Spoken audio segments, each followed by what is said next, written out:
दीपक शोभना एक पेज फंसता हुआ नजर आ रहा है जो मुस्लिम पक्ष की तरफ से डॉक्टर राजीव धवन अपीयर हो रहे थे। मेरे सूत्र भी पहले बता रहे थे और वही हुआ। जस्टिस यूयू ललित जो इस मामले में बेंच में हैं, उनसे कहा गया है कि वो कल्याण सिंह के लिए एक मामले में पहले पेश हो चुके हैं जो असलम बुरे का केस था। ऐसे में हम उसको उनके बेंच में रहने के लिए ऑब्जेक्ट नहीं कर रहे हैं, हम उसका विरोध नहीं कर रहे हैं। जस्टिस यूयू ललित ही डिसाइड करें कि वो इस मामले में रहना चाहते हैं नहीं। आपको ये बता दूं मैं कि एक तरह से ये बताने की कोशिश की गई है। देखिए, जब बेंच का गठन होता है दीपक, तो ये तकनीकी तौर पर सारी पार्टीज बता देती हैं कि आपका कहीं कोई कहीं किसी पक्ष के लिए आप पेश तो नहीं हुए या केस के साथ कभी कोई लेना देना तो नहीं हुआ है। तो मुस्लिम पक्ष की तरफ से डॉक्टर राजीव धवन ने ये बोला है, ये बेंच में कहा है। एक जज जो जस्टिस यूयू ललित हैं, वो चीफ जस्टिस भी बनेंगे इस देश के, जो इस बेंच का हिस्सा हैं। उनके बैठने के ऊपर क्या वो रिक्यूज करेंगे या नहीं करेंगे, ये थोड़ा सा पेच है। ये बात कही गई है और बेंच के सामने रखी गई है मुस्लिम पक्ष द्वारा। ये मैं आपको अपडेट देना चाह रही हूँ। मुस्लिम पक्ष द्वारा ये बात रखी गई है, लेकिन ऐसे मामलों में क्या प्रेसिडेंट है, क्या परंपरा है? आंचल, क्या लोग पीछे हट जाते हैं या बेंच में शामिल होने से इनकार कर देते हैं ऐसे मामलों में? देखिए, ये पूरी तरह से जज के ऊपर होता है, क्योंकि कहा यह भी जाता है कि वकील कई बारी कहीं का लिंक कहीं से ले आते हैं। ये अपने आप में बेंच हंटिंग की कोशिश भी हो सकती है। लेकिन ये एग्जैक्ट डिटेल्स दीपक, क्योंकि आना अभी आना बाकी है। ये ऑब्जेक्शन सिर्फ कोर्ट में रेज किया गया है। ये अल्टीमेट कॉल सिर्फ उस बेंच की है, उस जज की है कि वो मामले की सुनवाई करना चाहते हैं या अपने आप को रिक्यूज कर लेते हैं। बहरहाल ये एक बात और ये पेच जरूर मुस्लिम पक्ष की तरफ से उठाया गया है। हम अभी इस स्टेज के ऊपर सिर्फ इतना ही कहना चाहते हैं। बिल्कुल, तो बेंच की तरफ से, मतलब जो वकील है उनकी तरफ से बेंच के ऊपर ये प्रश्न उठाया गया है कि जस्टिस यूयू ललित एक पुराना केस है उसमें शामिल हो चुके हैं, जो असलम बुरे का केस था कल्याण सिंह के खिलाफ, जो बाबरी मस्जिद के ढांचे का विध्वंस हुआ था, उसके बाद का जो केस था उस पर यूयू ललित अपियर हुए थे। उसी बात को लेकर सवाल उठाए जा रहे हैं। तो मैं शोभना यहाँ पर जो बोल रहा था आपको, वो सबसे महत्वपूर्ण ये था कि आज रूपरेखा तय होनी है। तो जिस बात को हम बार बार रट रहे थे वो बात ये थी कि अगर रूपरेखा तय होती है तो क्या डे टू डे सुनवाई होगी या हफ्ते में 3 दिन होगी, जैसे नॉन मिसलिनियस डेज के अंदर जो सुनवाई होती है उस तरह की सुनवाई होती है। लेकिन एक राहत की बात यह है कि अगर संवैधानिक बेंच बैठती है तो एक दिन के अंदर एक ही मैटर सुनती है। ऐसी सुप्रीम कोर्ट की परंपरा रही है। तो इसी परंपरा को मानते हुए क्या संवैधानिक बेंच आगे बढ़ेगी, क्या उसी तरह से सुनवाई करेगी, और कितना वक्त किसको बोलने के लिए दिया जाता है, अपने आर्ग्यूमेंट के लिए दिया जाता है, ये भी बहुत महत्वपूर्ण होगा। क्योंकि कई सारे लॉयर्स हैं और कुछ लोगों ने, जैसे शिया वक्फ बोर्ड है, उसने हाल ही में पिटीशन लगाई है कि हमको भी इस पार्टी के अंदर भागीदार बनाने लिया जाए, और उन्होंने तो यहां तक कहा है कि वहां पर मंदिर बना दिया जाए। वसीम रिजवी की पिटीशन है और वसीम रिजवी ओपन रूप से बात कर रहे हैं। तो आज की जो सबसे महत्वपूर्ण बात है वो ये है कि सुप्रीम कोर्ट इस मामले पर क्या रूपरेखा तय करता है। लेकिन अगर जस्टिस यूयू ललित वाला मामला पेच फंसता है तो एक बार फिर से बेंच को बनाना पड़ेगा और फिर ये मामला एक अगली डेट के लिए मुलतवी हो जाएगा। दीपक सर, एक और चीज, कल जब ये बात हुई थी, जब संवैधानिक पीठ की घोषणा हो गई थी, उसके बाद कुछ मुस्लिम संगठनों के लोगों से हम बात कर रहे थे, कुछ मुसलमानों से भी हमारी बात हुई। उनका साफ कहना था कि अभी तक जितनी भी बेंच हुई उसमें एक ना एक कोई मुस्लिम पक्ष का जज भी रहता था। तो क्या माना जाए, क्या ये भी मांग आ सकती है? आंचल से हम पूछना चाहेंगे, क्या आंचल इस तरीके की कोई मांग भी आज उठ सकती है? इसकी टेक्निकलिटी समझना चाहेंगे। सवाल दोहराएं और हम अंदर से मैं चाहूंगी कि आप अपना सवाल दोबारा से दोहराएं शोभना। लेकिन इस दौरान जो एक अपडेट आ रहा है, ये बहुत दिलचस्प अपडेट है। एग्जैक्ट कोर्ट आना बाकी है, लेकिन डॉक्टर राजीव धवन जो मुस्लिम पक्ष के लिए हैं, उन्होंने कहीं ना कहीं सवाल उठाए संविधान पीठ के गठन पे। अब ये बड़ी अजब सी स्थिति है, क्योंकि मुस्लिम पक्ष के लिए जब वो पहले अपीयर हो रहे थे तो उन्होंने बोला था कि इस्माइल फारूकी केस जो 1994 का जजमेंट था, उसके मद्देनजर इस पूरे मामले की जो सुनवाई है वो संविधान पीठ द्वारा करनी चाहिए। उन्होंने कहा जब ट्रिपल तलाक निकाह हलाला पे संविधान पीठ बैठ सकती है, तो ये जो देश का सबसे महत्वपूर्ण, इंपॉर्टेंट और एक बहुत ही हिस्टोरिक केस है, उसके लिए क्यों नहीं।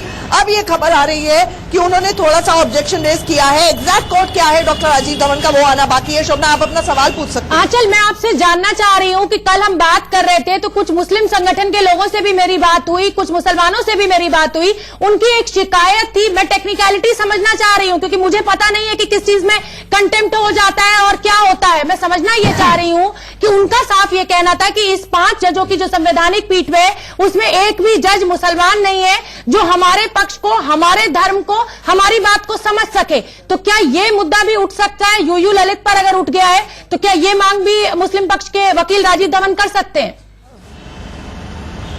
देखिए अगर ये किसी में हिम्मत है, किसी वकील में मादा है, तो जाके कोर्ट में ये बात उठाए, क्योंकि ये इफेक्टिवली कंटेम्प्ट होगा कि आप ये कह रहे हैं कि आप बेंच हंटिंग करना चाहते हैं। हिंदू मुसलमान जब जज बना जाता है, वो शपथ जो ली जाती है वो संविधान की ली जाती है। ऐसे में ये नहीं देखा जाता है कि हिंदू मामलों को सुनेंगे, मुस्लिम मामलों को सुनेंगे। तो ये अपने आप में बिल्कुल बेवकूफाना दलील है। हालांकि कुछ लोगों ने ये जरूर कहा कि हम ज्यादा, अभी तक का सुप्रीम कोर्ट की ये परंपरा रही है कि ऐसे मामलों में एक तरह से एक वाइड रेंजिंग और बेंच जो होती है, जिस तरह आपको याद होगा ट्रिपल तलाक मामले में 5 जज थे और सारे के सारे अलग धर्मों के थे। तो ये पूरी तरह से चीफ जस्टिस के ऊपर होता है कि किस तरह से बेंच का गठन करें। लेकिन ये कहना कि अगर मुस्लिम जज होते तो फिर हमारे पक्ष में फैसला आ सकता है और हमारा कॉन्फिडेंस बढ़ता, ये दलील मुझे नहीं लगता कि कहीं से भी लॉजिकल है। एक बहुत दिलचस्प बात, जिस तरह मैं आपको बार बार कह रही थी, ये खबर आ रही है इस वक्त कि इस वक्त ये बात कहना चाहूंगी कि डॉक्टर राजीव धवन ने ये बात उठाई है। और जिस तरह से जब ये बेंच का गठन हुआ था और 8 जनवरी को ये बाकायदा नोटिस आया था शोभना, तो हमने ये कहा था कि पुराने जज जो जस्टिस दीपक मिश्रा थे, पिछले साल जब ये फैसला लिया गया था उनकी अध्यक्षता वाली बेंच द्वारा कि मामले को संविधान पीठ के पास नहीं भेजा जाएगा, वो एक न्यायिक फैसला था, एक जुडिशियल साइड पर माइंड अप्लाई करके रीजंस के साथ फैसला था। आज मुस्लिम पक्ष की तरफ से अपीयर हुए डॉक्टर राजीव धवन ने कहा कि संविधान पीठ का जो गठन हुआ है, ये एडमिनिस्ट्रेटिव साइड पर प्रशासनिक अधिकारों का इस्तेमाल करते हुए चीफ जस्टिस ऑफ इंडिया ने फैसला लिया है। कारण नहीं बताए हैं, ये फैसला जुडिशियल साइड पे होना चाहिए था। ये आम जनता के लिए शायद तकनीकी हो, लेकिन कहीं ना कहीं पेच फंसाने की कोशिश के रूप में भी इसे बहुत से लोग देख सकते हैं। शोभना, तो बड़ी खबर इस वक्त आ गई आंचल, ऐसी खबर आ रही है अंदर से कि जस्टिस ललित ने अपने आप को इस पूरे केस से अलग कर लिया है। जो ऑब्जेक्शन आपने बताया था कि ऐसा ऑब्जेक्शन उठा है, अब खबर ये आ रही है कि जस्टिस ललित ने अपने आप को इस केस से अलग कर लिया है। आंचल, इसके क्या मायने हैं? अब एक नई पीठ का गठन होगा और आज की कार्रवाई ज्यादा नहीं चल पाएगी। बिल्कुल, आज की कार्रवाई ज्यादा नहीं होगी, एक और तारीख पड़ेगी दीपक, इसे मान लिया जाए, क्योंकि जस्टिस उदय ललित ने अपने आप को इस मामले से अलग कर लिया है, उन्होंने अपने आप को रिक्यूज कर लिया है। हमें ये समझना होगा दीपक कि इतने सेंसिटिव संवेदनशील मैटर के अंदर जाहिर तौर पर अगर किसी जज के बेंच का हिस्सा होने पर सवाल उठाया जाए या उनके नोटिस में लाया जाए, क्योंकि एक वकील के करियर के तौर पर मैं खुद जानती हूँ पर्सनली, ललित साहब बहुत सारे केसेस में अपीयर हुए हैं, वो बेहतरीन क्रिमिनल लॉयर रह चुके हैं, तो कहीं ना कहीं से कोई ना कोई शख्स कभी ना कभी तो अपीयर होता ही है। ऐसे में ये वकीलों की ही ड्यूटी बनती है कि उनके संज्ञान में इस बात को लाया जाए कि वो कभी किसी पक्ष के लिए अपीयर हुए और इस मैटर में अफेक्ट हो सकता है। तो जाहिर तौर पर इसको माना जा सकता है कि बाद की स्टेज में कोई विवाद ना हो या कोई फैसला लिखें तो उसको लेकर कोई शिकन किसी के चेहरे पे ना आए, इसलिए जस्टिस ललित ने अपने आप को बेंच से अलग कर लिया है। अब उन्होंने चीफ जस्टिस साहब ने एक बार फिर से क्लैरिफिकेशन दी है कि बेंच के गठन का अधिकार उनके पास है, यानी कि जो डॉक्टर राजीव धवन ने ऑब्जेक्शन रेज किए थे 2 चीजों पे, कि एक तो जस्टिस ललित के बेंच का हिस्सा होने पे नंबर 1 और नंबर 2 संविधान पीठ के गठन पे, तो जस्टिस ललित ने तो अपने आप को अलग कर लिया है, लेकिन चीफ जस्टिस ऑफ इंडिया ने मैसेज भेज दिया है कि बेंच के गठन करने का अधिकार मास्टर ऑफ द रोस्टर वो गठन कर सकते हैं। आंचल, अब आगे सुनवाई में क्या होगा? क्या सुनवाई यही रुक जाएगी क्योंकि अब एक जज अपने आप को अलग कर चुका है, या फिर आगे की कार्रवाई चलती रहेगी 4 जजों के द्वारा, जिसकी संभावना बेहद कम नजर आती है? नहीं, बिल्कुल कम नजर आती है, कोई भी जुडिशियल ऑर्डर हो नहीं सकता। वैसे भी आज जो सुनवाई है वो अगली तारीख तय करने को थी। आज appropriate bench so to speak संविधान पीठ बैठ रही थी आगे का खाका या रूपरेखा तैयार करने के लिए, लेकिन अगर बेंच से एक जज ने अपने आप को अलग कर लिया, और अच्छा है दीपक, इसको अगर एक पर्सपेक्टिव से देखा जाए कि इनिशियल स्टेज पे ये पता लग जाए। सोचिए 3 महीने की सुनवाई के बाद अगर कोई ये ऑब्जेक्शन रेज करता और फिर बेंच से अलग होना होता किसी एक जज को या जस्टिस ललित को, तो बहुत ज्यादा मुश्किल हो सकती थी, सुनवाई शायद नए सिरे से शुरू होनी होती। लेकिन आज ये साफ हो गया है कि अब इस मामले में एक नई तारीख पड़ेगी, एक अप्रोप्रिएट बेंच। और जिस तरह से मुझे लग रहा है इस मामले में, क्योंकि पिछली सुनवाई 4 जनवरी और उसके बाद आज 10 जनवरी को ये एक शॉर्ट डेट पड़ेगी, एक नए जज इस बेंच में ही आएंगे। ये 4 जज मुझे लगता है यही के यही रहने वाले हैं। एक नए जज साहब आएंगे इस बेंच में और उसके बाद नए सिरे से इस मामले की एक और तारीख पड़ेगी, और उस तारीख में ये तारीख पड़ेगी कि सुनवाई कब से शुरू हो। तो तारीख पे तारीख, बिल्कुल वही ये भी मेरे यही शब्द थे कि तारीख पे तारीख लोगों का इंतजार है कि खत्म होने का नाम नहीं ले रहा है। दीपक सर, बिल्कुल लोगों का इंतजार खत्म होने का नाम नहीं ले रहा। सुनो, एक सवाल आंचल से और लेते हैं। आंचल, मैं आपसे ये जानना चाहूंगा कि क्या आज रूपरेखा तय हो जाएगी इन तमाम डेवलपमेंट्स को देखते हुए, जस्टिस यूयू ललित के अलग हटने को देखते हुए आज रूपरेखा तय होगी या आज इसके आगे कुछ नहीं होगा? मुझे लगता है कि इसके आगे ज्यादा कुछ नहीं होगा। हालांकि हियरिंग अभी भी चल रही है और चीफ जस्टिस साहब ये कह रहे हैं कि देखिए 15,000 से ज्यादा पन्नों के तो बयान हैं, हाईकोर्ट का फैसला ही कई हजार पन्नों का है, तो मतलब करीब 8,000 पन्नों का हाईकोर्ट का फैसला है। तो ये बातें कोर्ट के अंदर चल रही है कि कितने मैसिव रिकॉर्ड्स हैं इस मामले के अंदर, लेकिन मुझे नहीं लगता कि कोई सब्सटैंटिव जुडिशियल ऑर्डर आज होने जा रहा है, क्योंकि आप इसको इस नजरिए से देखें दीपक कि अभी तक ये जब भी मामला हियरिंग पर आया है सितंबर के बाद से, जब ये फैसला पिछले साल हुआ था कि इस मामले की सुनवाई संविधान पीठ नहीं करेगी, तो तारीख पे जो तारीख पड़ी है वो सिर्फ टेक्निकलिटीज को लेकर पड़ी है, अगली बेंच की नियुक्ति को लेकर पड़ी है। ये पूरी तरह से अप्रोप्रिएट बेंच ही डिसाइड करती है कि किस तरह के ऑर्डर्स, रूपरेखा, टाइमिंग होनी चाहिए, टाइम फ्रेम होना चाहिए। तो अगर आज जस्टिस ललित ने अपने आप को रिक्यूज कर लिया है, मैं कोई मैसिव ऑर्डर इसमें एक्सपेक्ट नहीं कर रही हूँ, सिर्फ अगली तारीख पड़ेगी और आगे की रूपरेखा शायद हो सकता है अगली तारीख पर ही डिसाइड हो। अभी हालांकि वकीलों के बीच में और चीफ जस्टिस ऑफ इंडिया के बीच में बातचीत चल रही है, हमें जल्द पता चलेगा कि अगली तारीख कब की है। दीपक, हाँ, चलिए एक महत्वपूर्ण बात और, कल हमने जो स्टोरी चलाई थी उसमें हमने बताया था कि चूंकि ये संवैधानिक पीठ है, संवैधानिक पीठ एक मामले में एक दिन में एक ही मामले की सुनवाई करता है और साथ ही साथ जो नॉन मिसलिनियस डेज है उसमें पूरे दिन की सुनवाई होती है। तो क्या इस मामले की डे टू डे सुनवाई हो सकती है और क्या ये सवाल कोर्ट के सामने है?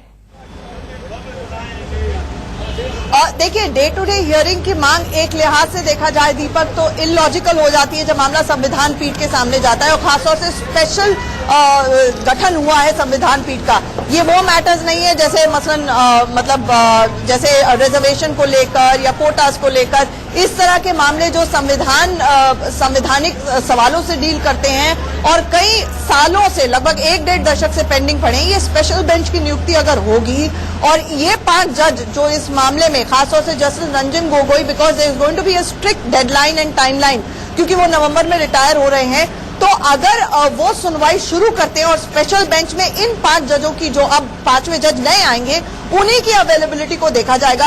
ठीक है, ब्रेकिंग न्यूज आ रही है आंचल, 29 जनवरी को अगली सुनवाई होगी, ये तय हो चुका है। आपने जैसे कहा एक शॉर्ट डेट मिलेगी, शॉर्ट डेट में भी 19 दिन का इंतजार करना पड़ेगा। अब 29 जनवरी को अगली सुनवाई होगी, ये सुप्रीम कोर्ट ने आज डिसाइड कर दिया है। और आप जैसा कि कह रही थी इससे ज्यादा कुछ होना नहीं था, क्यों आंचल? बिल्कुल दीपक, 29 जनवरी को अगली सुनवाई होगी और जैसा कि मैंने पहले बताया था, इस मामले में अभी तक जो पेपर वर्क है वो 3 जजों के हिसाब से किया हुआ है, और तो उसको 5 जजों के हिसाब से फाइलें और पेपर वर्क तैयार करना होगा। उसके ऊपर भी ब्रेकिंग ये आ गई है कि रजिस्ट्री को बोल दिया गया है कि दस्तावेजों को सुनवाई के लिए पूरी तरह से तैयार किया जाए, यानी कि 5 जजों के लिए दस्तावेज और फाइल्स और पेपर वर्क तैयार हो। ये भी कोर्ट ने सुप्रीम कोर्ट की रजिस्ट्री को बोल दिया है और अगली सुनवाई जो है वो 29 जनवरी को होने जा रही है। रजिस्ट्री को ये भी बताने के लिए कहा गया है कि दस्तावेजों के अनुवाद और मामला अंतिम बहस के लिए कब तैयार होगा, यानी कि फाइनल एक रजिस्ट्री से भी पूछ लिया गया है, क्योंकि हिंदू पक्ष, मुस्लिम पक्ष ये आपस में पेपर वर्क, प्लीडिंग्स को लेकर ये फाइल नहीं मिली, ये कागज नहीं मिला, ये चलता रहेगा। ऐसे में सुप्रीम कोर्ट ने पूरी तरह से यही कह दिया है कि रजिस्ट्री ही बताए कि पेपर तैयार है या नहीं। दीपक, आंचल, क्या अब ये जो संवैधानिक पीठ का जो गठन है, जस्टिस यूयू ललित ने अपने नाम को पीछे ले लिया है, तो ये जो 19 दिन का समय लिया गया है कोर्ट की तरफ से, क्या उस संवैधानिक पीठ का गठन करने के लिए, नाम बताने के लिए, या अब 29 जनवरी को ये नाम डिक्लेयर किए जाएंगे कि संवैधानिक पीठ में कौन कौन होगा, या सुनवाई शुरू हो जाएगी? ये क्लैरिटी भी चाहते हैं हम। देखिए 29 जनवरी को अभी तक यही लग रहा है कि जो संविधान पीठ ही सुनवाई करेगी। नंबर एक, ये मामले में बिल्कुल क्लियर है, चीफ जस्टिस ऑफ इंडिया ने बोल दिया है। मुस्लिम पक्ष की तरफ से आज ऑब्जेक्शन रेज किया गया कि ये जो फैसला है जुडिशियल साइड पे होना चाहिए था और उसके बाकायदा कारण देने चाहिए थे, ये कोर्ट ने रिजेक्ट कर दिया है, क्योंकि चीफ जस्टिस ऑफ इंडिया की ये टिप्पणी आई कि ये पूरी तरह से करना मेरे अधिकार क्षेत्र में है। और जो हंच है मेरा इस मामले में, क्योंकि सिर्फ जस्टिस ललित को लेकर ऑब्जेक्शन उठाया गया और उन्होंने अपने आप को रिक्यूज किया है, तो बाकी 4 जज भी सेम रहने वाले हैं। एक जज की अवेलेबिलिटी, चीफ जस्टिस के अधिकार क्षेत्र, वो मास्टर ऑफ द रोस्टर है, वो किसको बनाते हैं, इस बेंच में लाते हैं, ये पूरी तरह से तय हो जाएगा और 29 जनवरी को इस मामले की अगली सुनवाई होगी। शोभना, ठीक है आंचल, आप हमारे साथ बनी रहिए और हमें इस समय रुकना पड़ रहा है एक छोटे से ब्रेक के लिए, बस 2 मिनट में लौट रहे हैं और इस बड़ी खबर पर हमारी नजर लगातार बनी हुई है। अगली तारीख 29 जनवरी तय कर दी है सुप्रीम कोर्ट ने। फौरन लौट रहे हैं।